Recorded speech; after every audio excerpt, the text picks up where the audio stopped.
Hello, अस्सलाम वालेकुम, सत श्री अकाल, नमस्कार एवरीबॉडी। आज की जो सबसे बड़ी ख़बर है जिसको आप लोगों ने भी देखा होगा कि ग़ुलाम नबी आज़ाद जो कांग्रेस से एक नहीं दो नहीं कई कई दशकों से 4-5 दशकों से मतलब इतने लंबे समय से कांग्रेस से जुड़े हुए थे जितनी हमारी और आपकी बहुत सारे लोगों की उम्र नहीं है, यानी हमारी पैदाइश से पहले वो कांग्रेस में शामिल थे। वो आज कांग्रेस से अलग हो गए।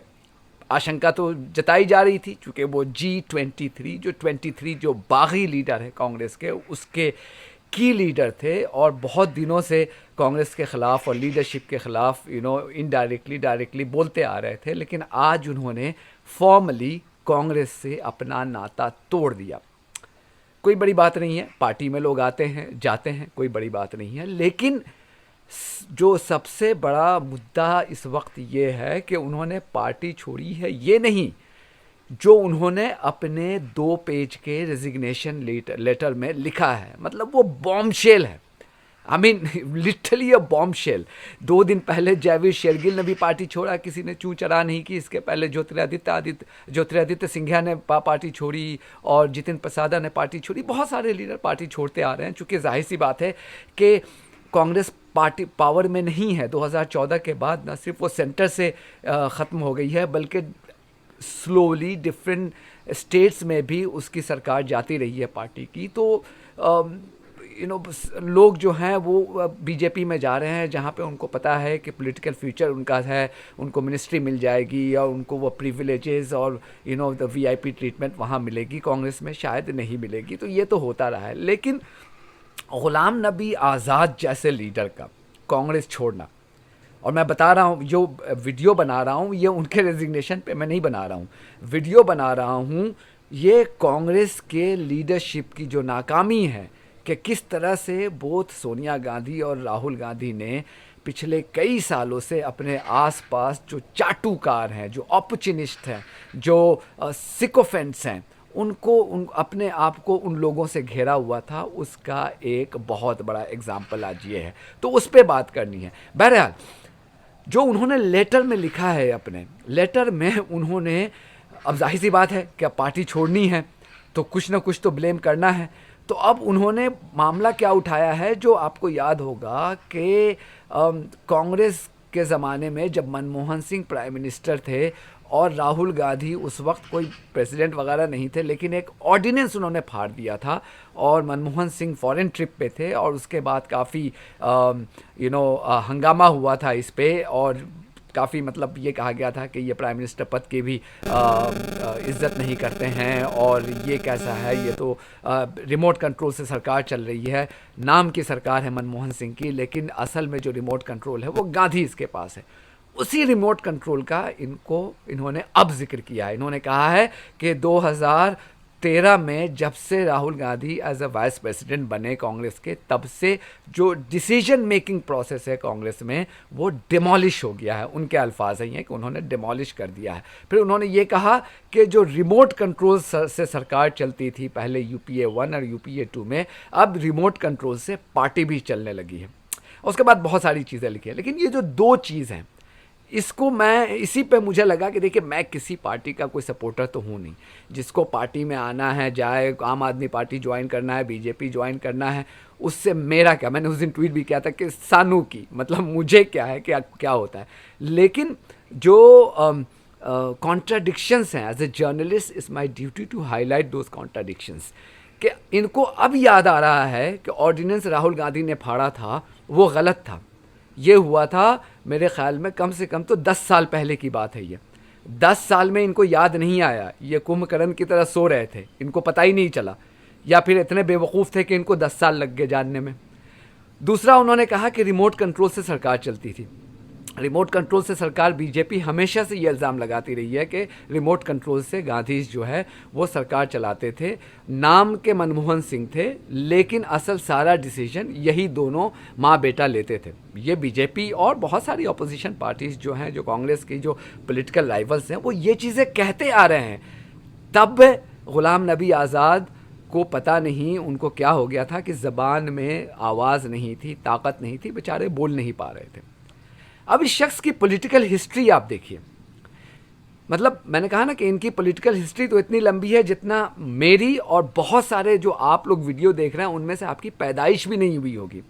इन्होंने पूरी ज़िंदगी में मतलब 40-50 साल का जो इनको एक्टिव पॉलिटिकल करियर रहा है उसमें इन्होंने सिर्फ 2 लोकसभा इलेक्शंस जीते हैं ये जम्मू कश्मीर के, और दोनों लोकसभा इलेक्शंस ये महाराष्ट्र में जीते 1980 में, जब इमरजेंसी के बाद और जो जनता पार्टी की गवर्नमेंट थी और त्राही त्राही मच रही थी, तो फिर लोगों ने जो नारा लगाया कि सूखी रोटी खाएंगे और इंदिरा को जिताएंगे, तो बड़ी मेजॉरिटी से इंदिरा गांधी 1980 में जब वापस आई सरकार में तो उस लहर का फ़ायदा उठा करके ये महाराष्ट्र से इलेक्शन जीत गए।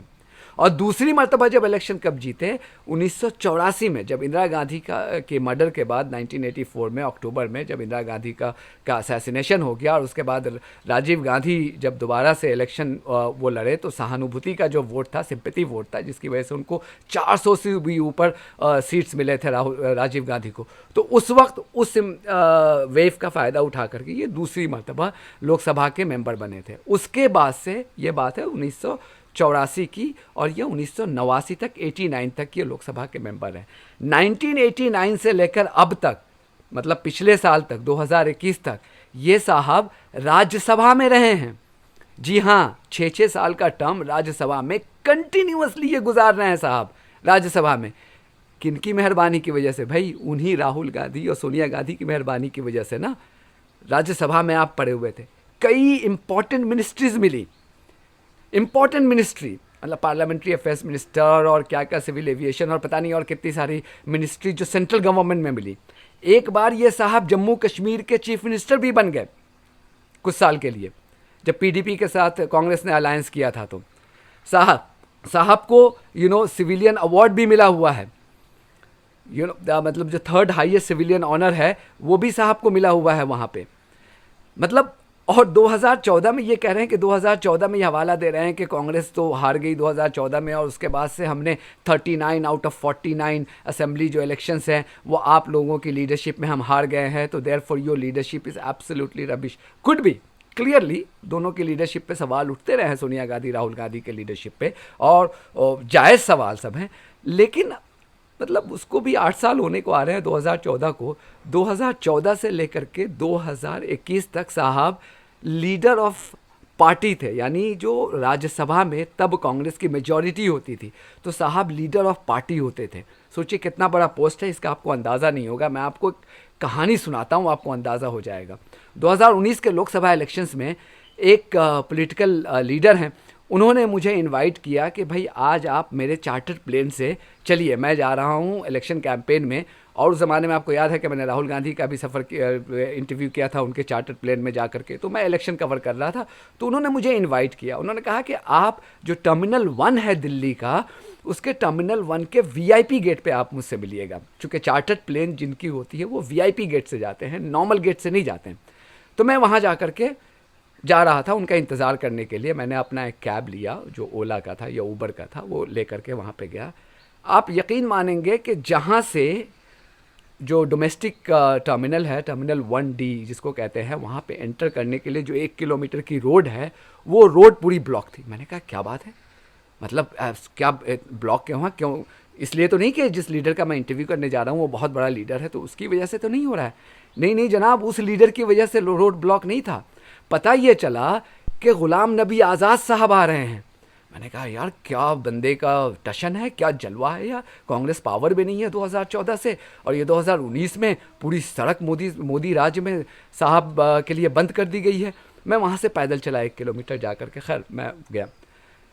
ये साहब का जलवा था। मतलब लीडर ऑफ द पार्टी जो होता है, इनके आगे पीछे यूं इतनी सारी गाड़ियाँ, कमांडोज, और वो मतलब वो स्टेटस मोदी के बहुत सारे मिनिस्टर्स को भी मैसर नहीं था जो इनको था, और जिनकी वजह से था, दोनों गांधीज़ की वजह से आज दोनों गांधीज़ में साहब को फॉल्ट नज़र आने लगा है। ये वो साहब है जिनको मोदी में मसीहा नज़र आता है। पिछले कई सालों में आपने देखा होगा, ये बताने की ज़रूरत नहीं है, आप देख लीजिए, वीडियोस मौजूद हैं कि साहब ने मोदी साहब को मोदी में इतनी खूबियाँ नज़र आती हैं।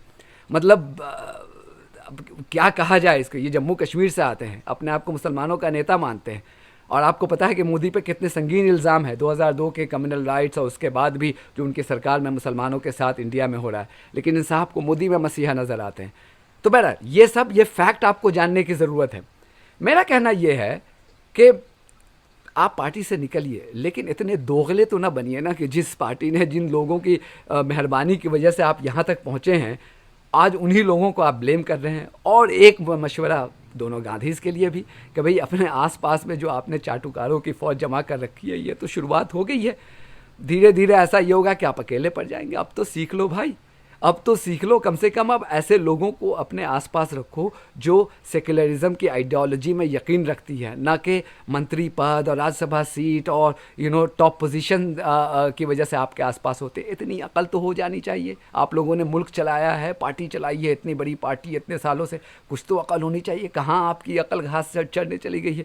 सॉरी, मेरे अल्फाज आप सबको बुरे लगेंगे, मगर ऐसे ही मैं बोलता हूँ, मैं फ़िल्टर करके तो बोलने वाला हूँ नहीं। सो बहरहाल ये एक छोटा सा वीडियो आप लोगों के लिए आज था। इन्जॉय कीजिए, अभी तो ड्रामा होना शुरू हुआ है, इन्जॉय कीजिए आप।